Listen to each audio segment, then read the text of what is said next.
تهجد مکه وي تاسو دې په الله قسم چې وینه کې ذکر اسکار مکه وي په آرام کښېنئ تبلیغونو پسې مه ګرځئ په آرام کښېنئ حج عمرې نه په آرام کښېنئ په آرام کې اول خپل معاملات ټیک کې بیا عبادت کوئ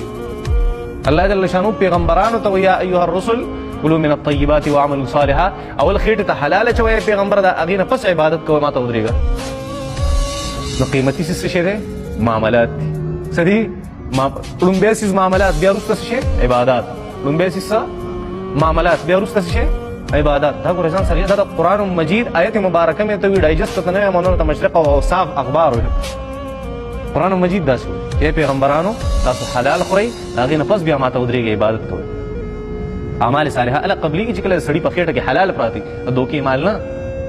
دا خبره ځان سره یاد ساتئ همیشه ځان د بددیانتۍ نه څه راځي په معاملاتو کې لومبی چې انسان ته نقصان رسوي هغه بددیانتي راځي څه راځي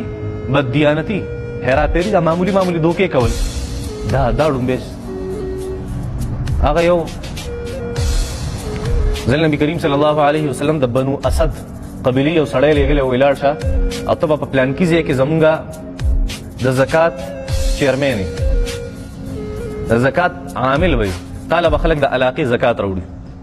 هغه راغی د سیزن نه پس بیت المال کې هغه کم زکات چې ورسره و که نه راجمع کړی و د خلکو نه هغې راوړو نبي علیه صلات وسلام نه یا رسول الله دا د زکات هغه مال دی او دا کم چې ما سره دا نور څیزونه دي دا ماله خلکو ایز ا ګفټ راکړي دا یې په تحفه کې راکړي نبي علیه صلات وسلام مبارک منبر ته وختو او ورته یې وې د خپل پلار او د مور په کور کې کښېنه تاله دې هلته څوک ګفټونه درکړي خپل مور او د پلار په کور کې کښېنه هلته دې تاله ګفټونه درکړي دا د دې زمانې د مدرسو محتممانو ته دا خبره کوي نبي علیه السلام چاته کوي د مدرسو چې کوم منتظمین او محتممین دي هغې ته دا خبره کوي چې چیلی راشي او ګډ راشي په طالبانو یو کور ته یې مه بوځه